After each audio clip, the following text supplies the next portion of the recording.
أعوذ بالله من الشيطان الرجيم. بسم الله الرحمن الرحيم. الحمد لله رب العالمين، والصلاة والسلام على أشرف الأنبياء والمرسلين، حبيبنا شفيعنا مولانا محمد بن عبد الله وعلى آله وصحبه أجمعين. رضيت بالله ربا وبالإسلام دينا وبمحمد نبيا ورسولا. اللهم صل على سيدنا محمد. اللهم صل على سيدنا محمد. اللهم صل على سيدنا وحبيبنا وشفيعنا مولانا محمد. طب القلوب ودوائها وعافية أبداني وشفائها ونور الأبصار وضيائها وعلى آله وصحبه وبارك وسلم. رب اشرح لي صدري ويسر لي أمري واحلل عقدة من لساني يفقهوا قولي. أما بعد. السلام عليكم ورحمة الله وبركاته. Alhamdulillah, syukur kita kehadirat Allah Subhanahu wa taala dengan limpah kurnia dan rahmatnya. Allah telah membuatkan kita semuanya hadir ke masjid yang mulia ini, Masjid Fastabiqul Khairat. Kemudian Allah memilih saya dan semua yang hadir untuk sama-sama duduk di dalam majlis yang mana disabdakan oleh baginda sallallahu alaihi wasallam sebagai Raudatul Jannah, taman-taman surga di dunia. Mudah-mudahan Allah angkat kajian kita pada subuh ini sebagai Raudatul Jannah. Amin ya rabbal alamin. Apa kabar jemaah Masjid Fastabiqul Khairat? Jadi saya pertamanya minta maaf kerana kita terpaksa tangguhkan 2 hari kajian kita kerana masih lagi kurang sihat, masih diuji dengan kesakitan. Maka seminggu kemarin tu batuk, selsema. Apa solusinya selsema? Sama, selsema, pilek. Apa? Pilek ke pilek? Flu lah, bahasa mudahnya flu. Baik, maka mohon doanya agar sembuh sepenuhnya insyaAllah ya. Ini baru terbuka sedikit nih, baru ini kajian pertama saya setelah sembuh, baru pertama kali kajiannya. So, seminggu itu libur. Mudah-mudahan moga Allah berikan kita kekuatan agar bisa dalam dakwah ini. Amin ya rabbal alamin. Baik, kita lanjutkan pengajian kitab Asy-Syama'il Muhammadiyah kita. Kalau minggu yang lalu setahu saya kita bahas tentang solat malam, betul? Solat malam, dan saya sampaikan kepada anda tata caranya, cara untuk solat malam, baik itu solat witir ataupun solat tarawih, solat hajat dan sebagainya, semua sudah saya sampaikan kepada anda.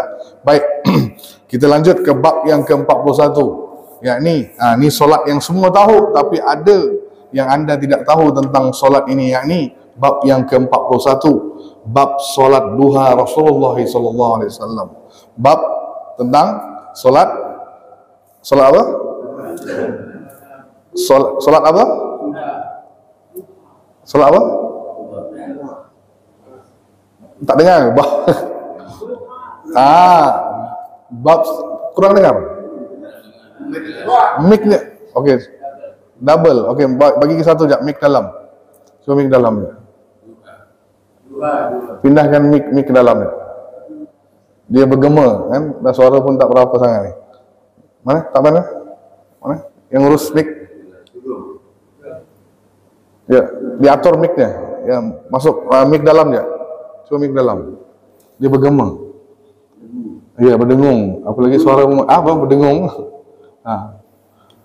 Diaturkan. Baik. Solat duha Rasulullah sallallahu alaihi wasallam, bab yang ke-41. Baik. Pernah solat duha? Atau sering? Tujuan solat duha ni kenapa?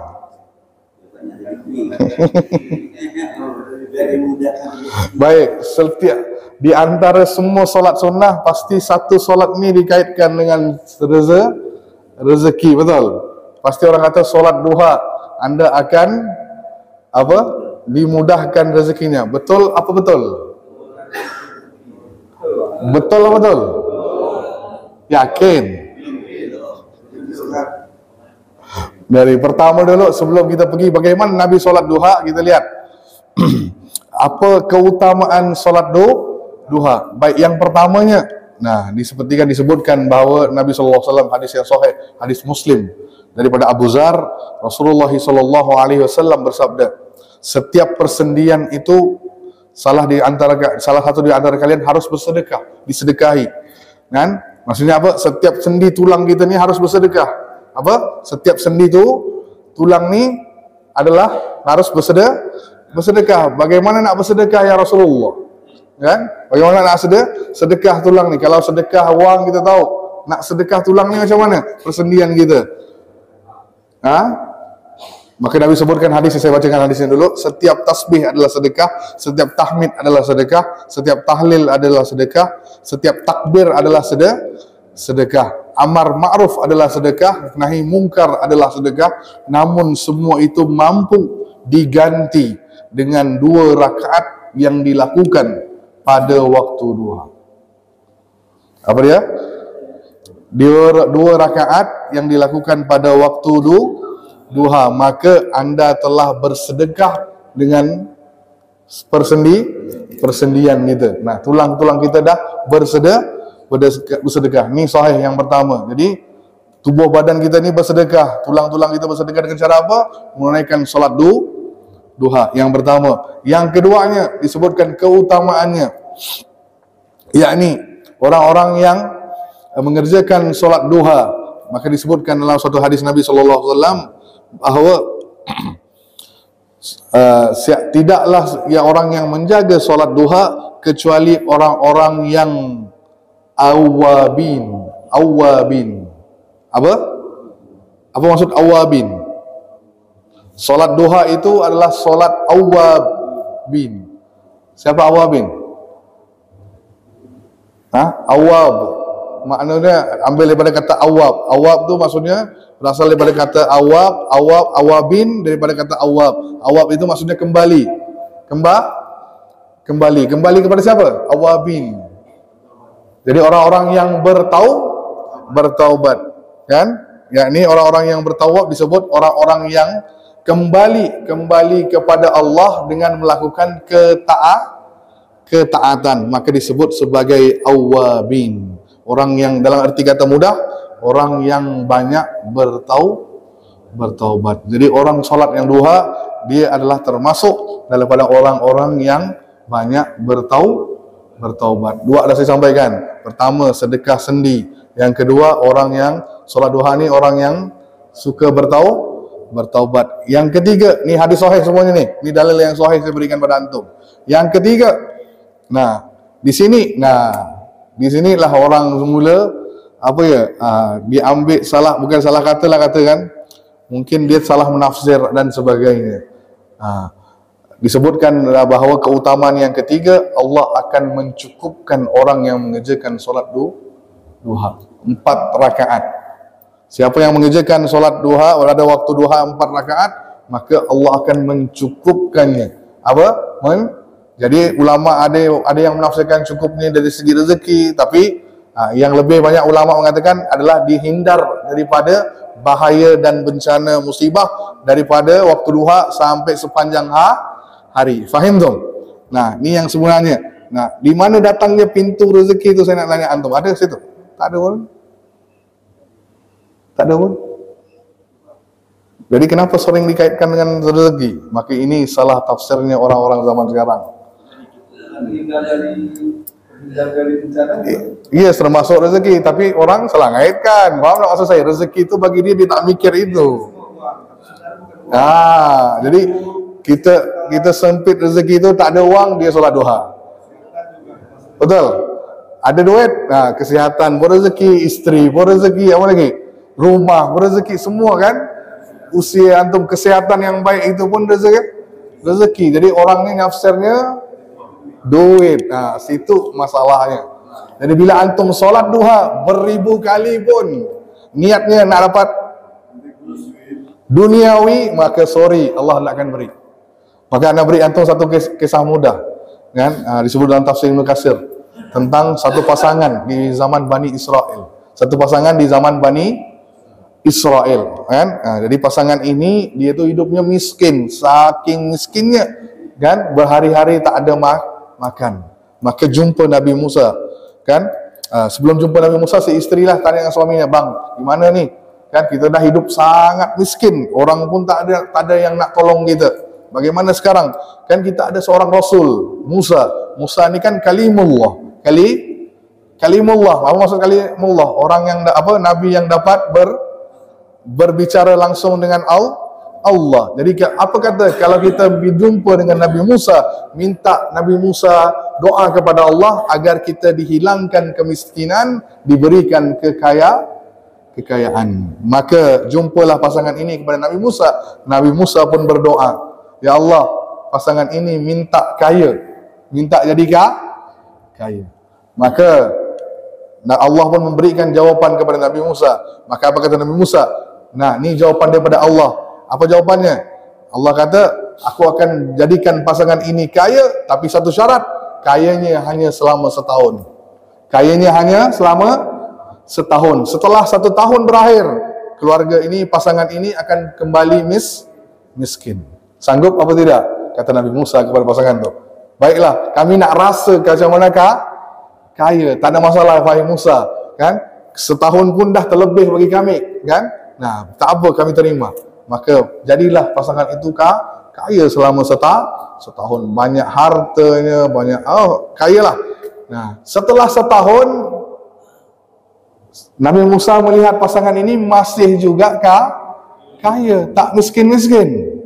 Kan, setahun dah berlalu, 2 tahun dah berlalu, 3 tahun dah berlalu, masih tidak miskin. Maka Nabi Musa hairan.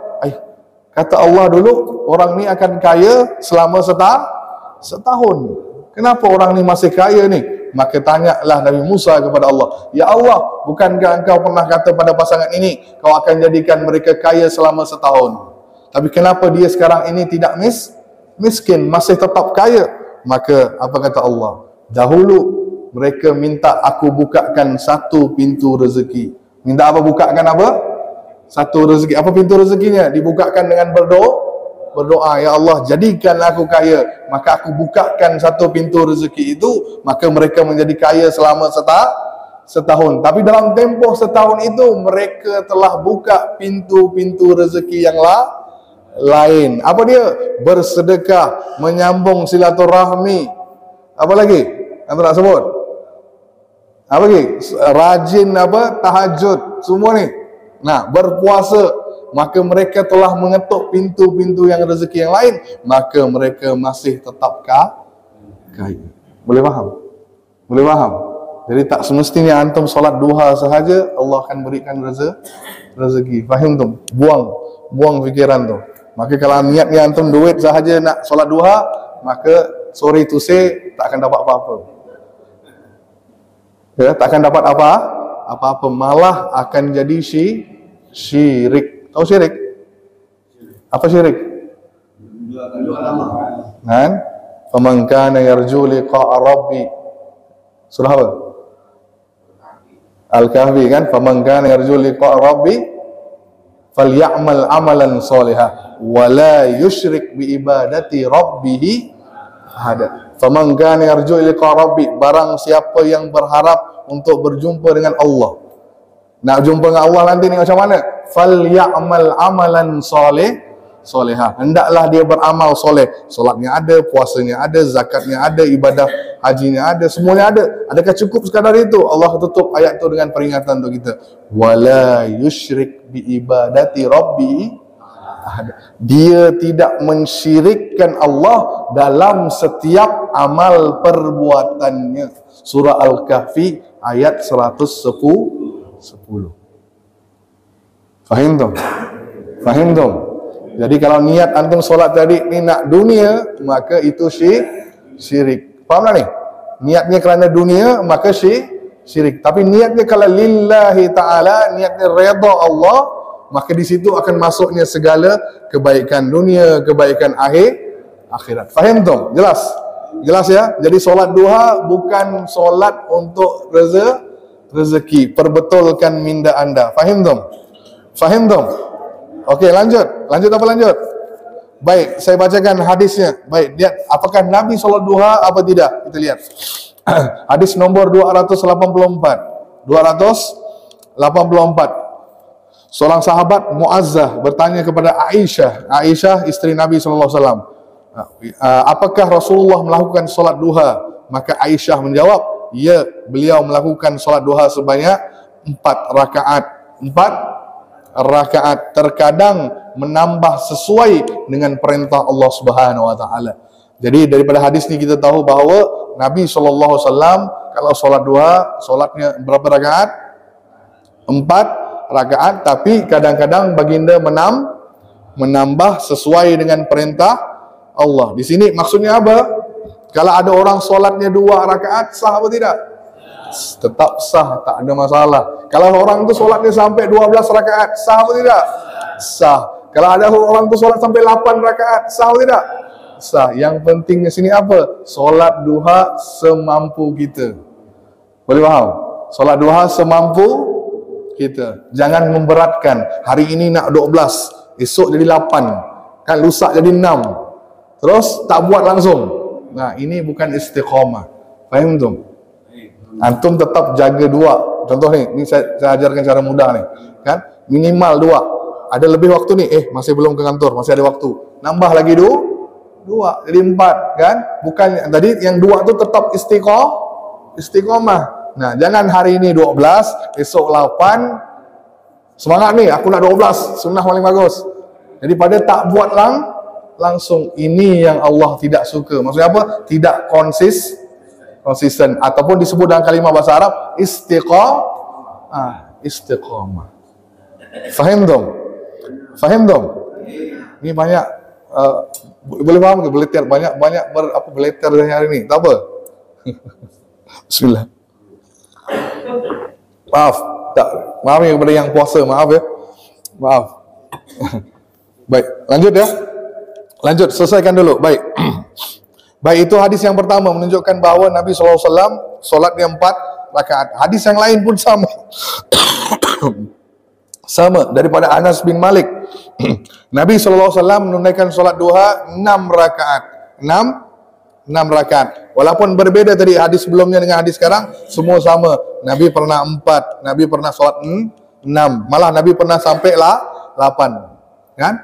Maksimalnya berapa? Ulama yang kata maksimal solat duha itu sampai 12.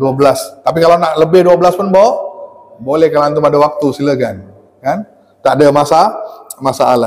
Faham tum? Okey, ada pertanyaan sampai di sini? Belum? Okey, terus apakah pertanyaan saya? Apakah Nabi istiqamah solat duha?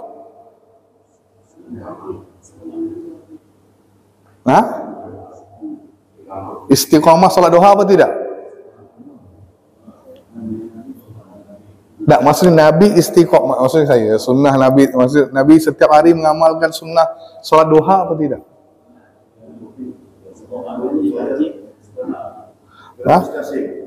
Ataupun Nabi pernah tinggalkan solat duha? Baik, dengan hadisnya, hadis nomor 291, kan?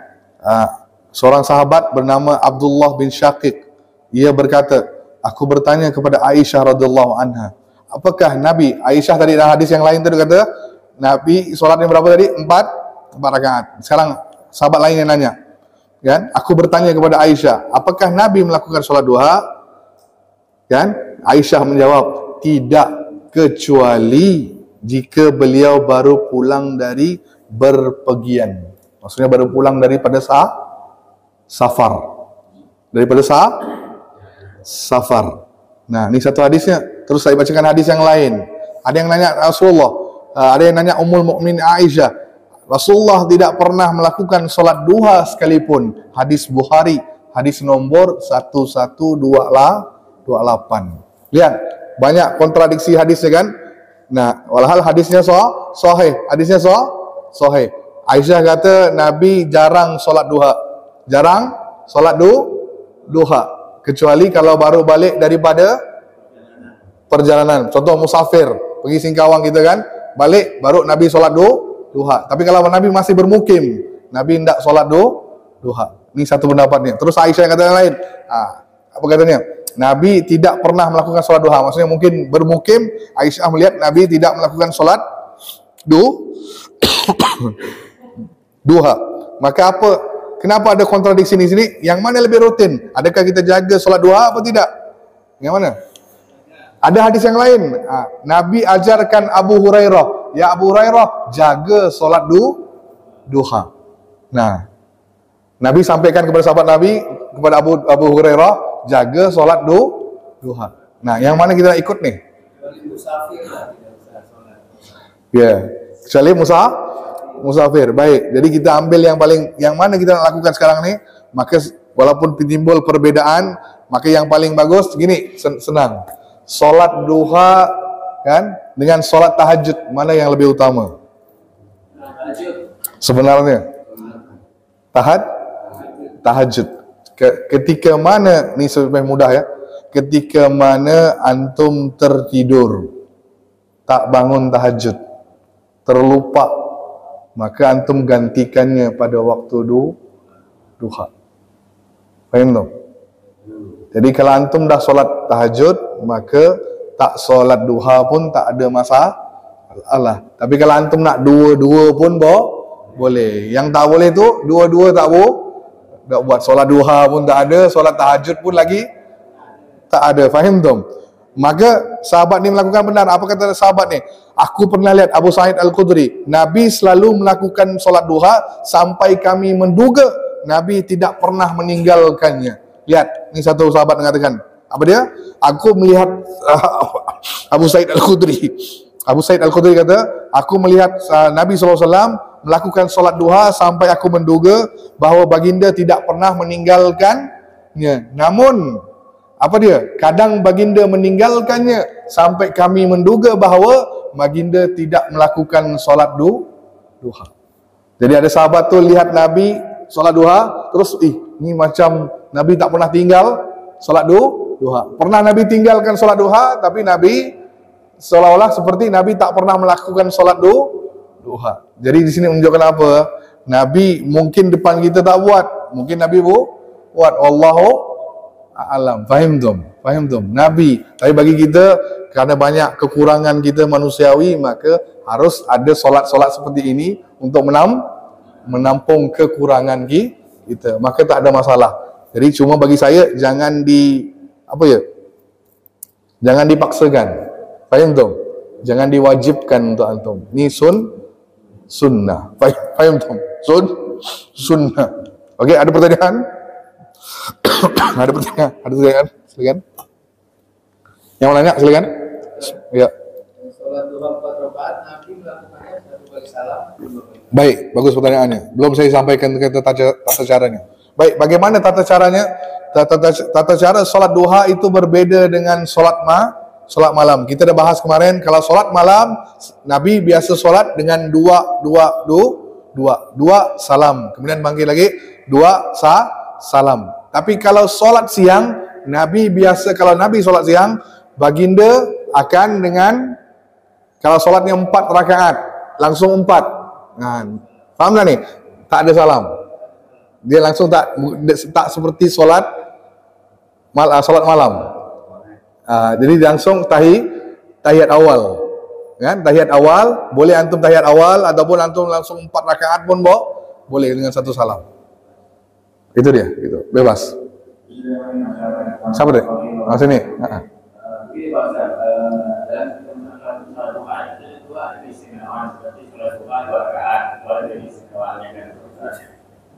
Siapa yang kata ada 2 rakaat? Oke, saya kata tunjukkan saya dalilnya.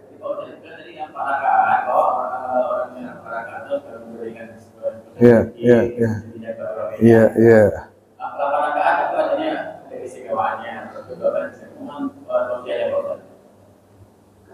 Bilangan.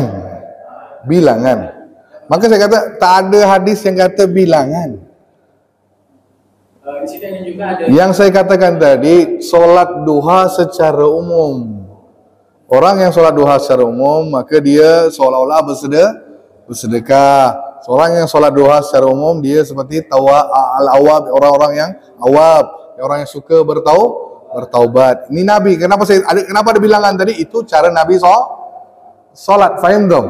Jadi tak ada utamaannya. Contoh, 2 rakaat ni keutamaannya, 4 rakaat ni keutamaannya, 8 keutamaannya. Tidak ada sebenarnya. Faham tak? Tidak ada secara pasti. Yang pastinya kalau antum buat lebih, pasti pahalanya lebih. Gitu ya. Senang kan? Simple kan? Nah, antum buat 2 rakaat dengan orang yang 12 rakaat, mana lebih besar pahalanya? Pastilah 12. Jelas? jelas Pak? Boleh faham ya? Jadi tak ada keutamaan khusus, dia secara umum. Lebih banyak, lebih besar pahalanya. Senang gitu. Gitu Pak ya? Nah, lebih banyak, lebih besar pahalanya. Oke, ada lagi? Yang kedua? Iya. Berapa rakaat sholat duha yang baik? Baik. Maksimal kalau jumhur ulama mengatakan sampai 8 rakaat. Maksimal. Tapi ada yang kata afdalnya 8, tapi maksimal sampai 12. 12. Jadi kalau antum nak lebih mudah, banyak hadis yang mengatakan Nabi menjaga 4. Jadi kita cukup 4. Tak ada salah. Antum ambil dah simple, standar 4. Kalau bagi saya, antum jaga 2 itu pun dah bagus. Nah, gitu. Semuanya tak ada tadi yang khusus ni. Sip. Jadi afdalnya 8. Kalau maksimal 12. Yang ketiga, apakah ada batasan sholat waktu sholat duha? Pada aturannya, kita tidak tidurnya waktu yang haram. Baik. Duha jam 6 kan haram, jam 12 haram. Ada waktu yang haram. Sebelum matahari itu mula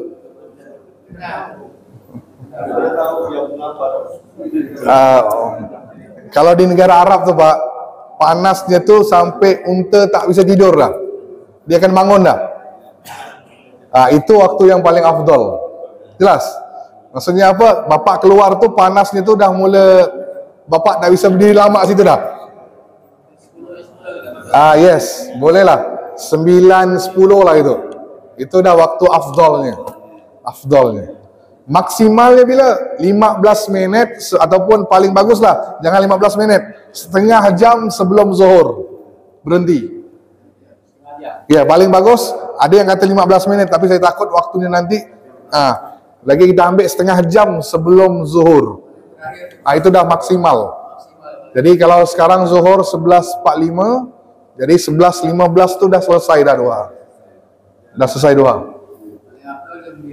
Paling ayat tu 9-10, di antara 9 ke 10 itu waktu yang terbaik solat duha. Nah, waktu matahari mula naik dan mula panas itu kita tak bisa berdiri di luar. Senyengat-sengat itu. Itulah dia. Nah, ada lagi. Okey, baik. Boleh dikerjakan berjemaah. Solat duha ada waktu anda boleh kerjakan berjemaah sekali-sekala. Tapi lebih baik bersendirian. Jadi kalau ada waktu ni kan kita panggil, yuk kita jemaah. Ini jemaah Fastabiqul Khairat. Ambil satu hari solat duha berjemaah, boleh. Itu bukan bid'ah, boleh. Para sahabat pernah mengerjakannya berjemaah. 2 rakaat boleh, 4 rakaat, 2 kali salam juga boleh. Boleh. 4 salam juga boleh. Yang lebih baiknya tadi jangan ada salam dua itu tadi. 2 salam terus, jangan.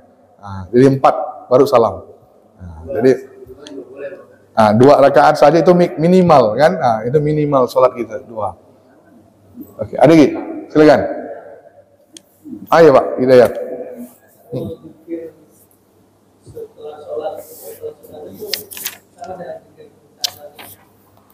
Zikir.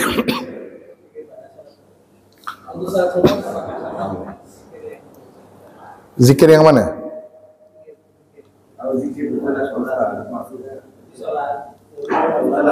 Oh, selesai solat sunnah. Zikirnya apakah sama dengan solat fardu? Jadi tak ada doa khusus ataupun yang khusus. Sama pun boleh. Antum nak istighfar, antum nak baca subhanallah, alhamdulillah, terserah. Tak ada yang khususnya. Okey, adik. Silakan. Di dalam doa surat-surat yang dibaca Sama juga, tidak ada khusus, tapi ada yang ulama yang menyarankan wadduha. Wasyamsi wadduha wal laili idza saja. Itu pun boleh, kan? Jadi tak ada yang khusus. Silakan nak baca surah yang antum hafal boleh mana-mana. Bebas. Tak ada yang khusus. Ikut pada kemampuan antum, kesempatan waktu antum, silakan. Tak ada masalah. Dia tak ada yang khusus. Nabi tak kata baca surah ni rakaat pertama, enggak. Jadi kalau kita nak ikut Nabi susah. Faham tak? Sebab susah kenapa? Nabi kalau baca panjang. Ni kalau imam kita baca panjang sejak subuh, kita ngamuk. Betul tak? Sakit lutut celaka imam baca lama-lama ni. Kan? Faham tak ni? Nah, kita ni tak tahan lama-lama, tapi Nabi bacalah lama. Al-Baqarah, Ali Imran. Bagi Nabi santai. Kita antum baca Sabbihisma Rabbiyal A'la aja rasa panjang lah tu. Betul? Nah, itu beda dengan antara Nabi. Jadi ambil surah yang mampu. Surah yang mampu. Tak ada masalah.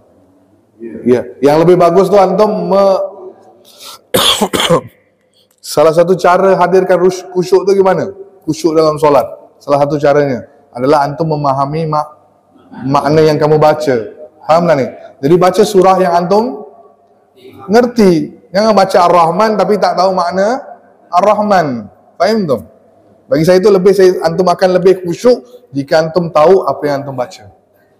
Walaupun surah yang pendek, Qul ya ayyuhal kafirun, antum tahu makna al-kafirun, itu rasa lebih khusyuk.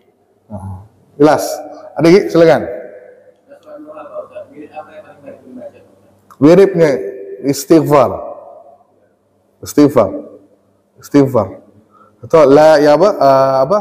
La ada.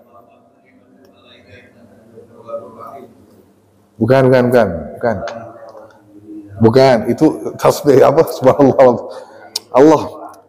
Lupa dia. Itu Sayyidul Istighfar. Allahumma anta rabbi itu Sayyidul Istighfar. Ari Allah sallallahu alaihi wasallam. Apa ya? Boleh lupa lah ini, astagfirullah. Banyak setan tu lah kata, kalau libur seminggu ni kan, tu dia.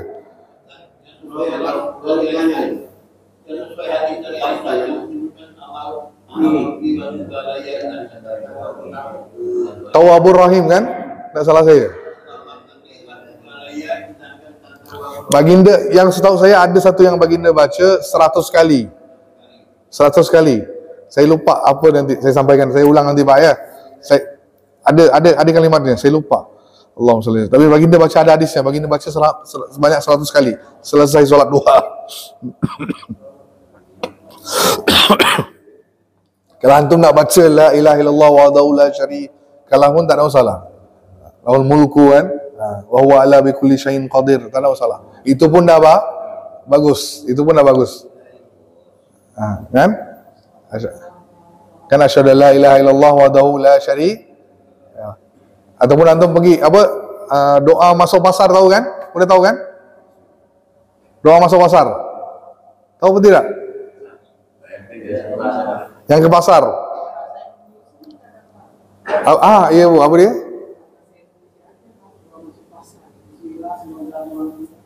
Bismillah, semoga Allah menjaga dompet saya. Gimana?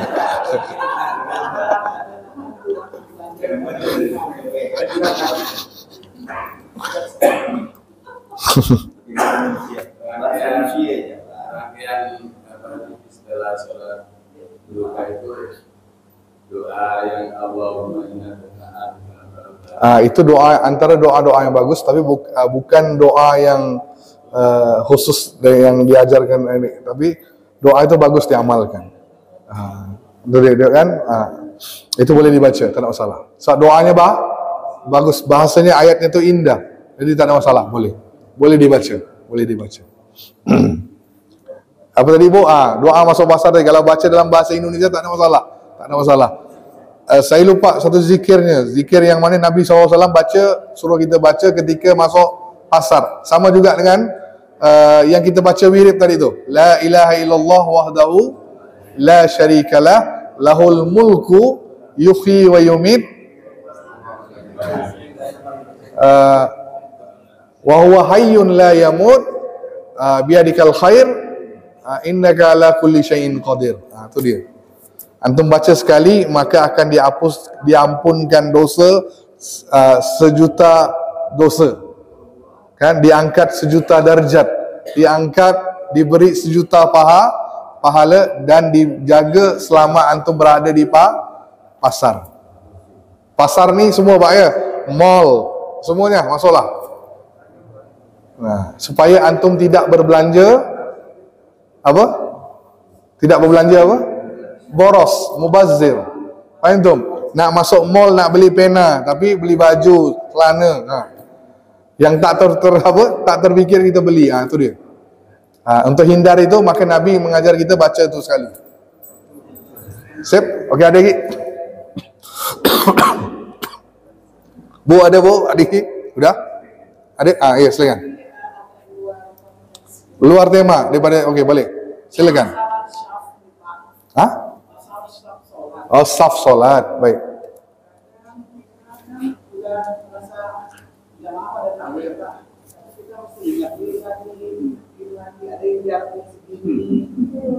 Simbol akhirnya saya dibenci misalnya. Jaraknya bagaimana Pak? Ada segini Pak? Bisa perempuan. Oh, saf perempuan ni. Jaraknya segini nih.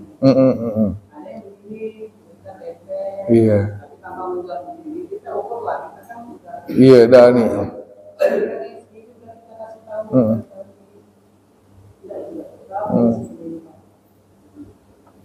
Maka saya akan sampaikan kemarin kan perbedaan solat wanita dengan solat laki-laki dalam bab apa tadi? Kalau jemaah perbedaan solat laki-laki. Afwan. Bismillah.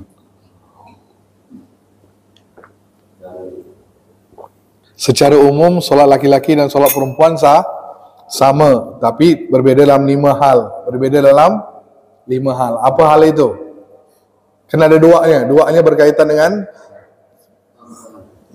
dua berkaitan dengan cara solatnya, cara dia angkat takbir, cara dia ruku, cara dia sujud, kan? Yang ketiga dia aurat, yang keempat suara jar apa sir, dan yang kelima ketika imam salah, cara nak menegur imam. Kan dah saya sampaikan. Ibu nanya tadi kan? Baik, kalau laki-laki dia merenggang, melebarkan, maka Allahu Akbar. Kalau perempuan dirapatkan. Kenapa dirapatkan? Kita dah bahas kemarin. Kenapa? Untuk menghindari daripada nampak lekuk tubuh, maka kita merapatkan. Untuk wanita, okey, gini, dirapatkan. Sama ada sejajar dengan bahu di bawah kuping telinga, kita belajar kemarin kan? Ataupun paling maksimal ini, tak ada sampai angkat gini. Kan? Sampai sini maksimalnya. Faham tu?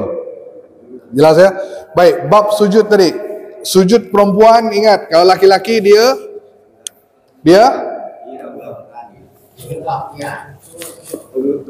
apa? Renggang.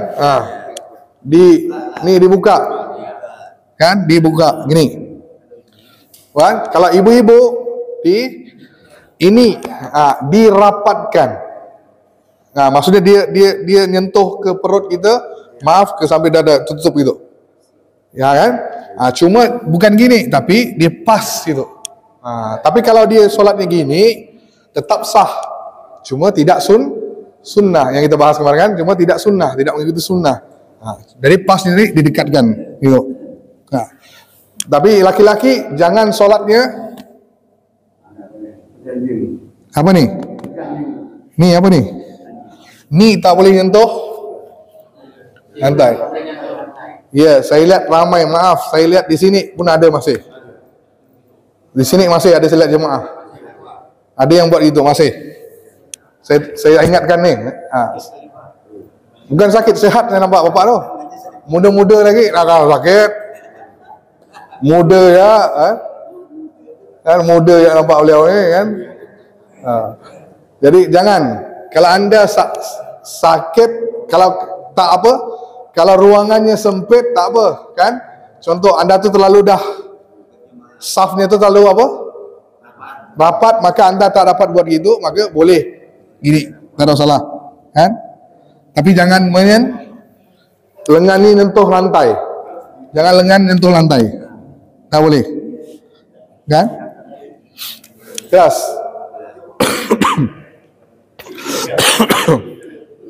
Jelas, Bu? Udah? Next? Belum lagi? Okey, baik. Masalah dia ke depan ke belakang ke, tak ada masalah. Dari awal kalau dia dah sini, ini dah yang benar. Faham tak ni? Cara dia berdiri. Jelas, Bu? Jelas, Bu? Jadi kalau dia nak maju ke depan, itu terserah dia lah. Yang penting tadi, waktu dia berdiri untuk solat sama dengan kita, kaki dah ni lihat dia bukan ibu jari. Sebab kita masing-masing beda ukuran kaki. Jadi ukurnya di tumit. Cukup kalau dah tumit tu rapat, dah. Kalau dia nak ke depan, tangan gimana, tak ada masalah. Setelah kita ingatkan masih seperti itu, Pak. Iya. Maksudnya terlalu rendah, Pak Ustaz.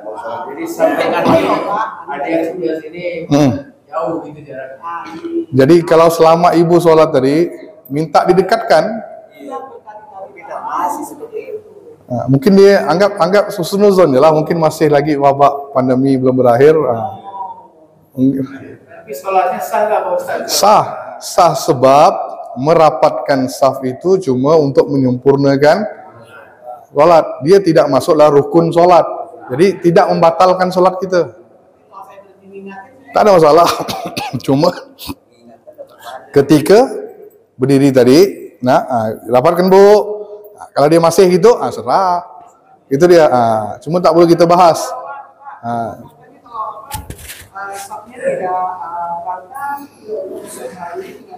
Ya, betul. Jadi disampaikan sekali secara umum sahaja. Nah, anda usah ditegur ke dia lagi. Maksudnya dijelaskan Ustaz, katanya stafnya harus rapat. Iya. Kalau bergabung apa-apa, Iya. bagaimana yang mesti kita pakai? Bagaimana? Tak sempurna sahaja, tidak membatalkan solat kita. Cuma tidak sempurna sahaja. Boleh faham tak ya? Kalau bapaknya ada yang lorong ni, cuma Nabi sebut adalah lorong itu digunakan syaitan untuk menggoda kita. Jadi syaitan tu masuk celah-celah yang ada kosong tadi tu, dia akan bisikkan kita, maka kita rasa tak fokus dan sebagainya. Jadi maka harus rapat. Itu dia. Nah, untuk menghindari daripada syaitan masuk membisikkan yang tak baik. Jadi kalau teman tu masih jadi kalau dia masih nak jarakkan, terserah dia lah, Bu. Ya. Cuma maka saya sarankan jangan bawa sejadah. Kalau antum bawa sejadah itu memang akan pecah lah, kan? Masing-masing nak atas sejadah dia. Kan? Betul. Jadi kalau antum yang bawa kecil je lah, cukup untuk wajah antum je. Kan? Kalau antum bawa sejadah ni, letak sini, pasti tidak akan rapat. Betul? Macam ibu bawa sejadah muka tu dah cukup dah, saiz ukuran muka. Ni aman dah, ni pun boleh dah. Cuma saya mau nanya, apa ni? Ni apa ni? Ni apa ni? Sejadah kecil lah. Itu simbol Arab.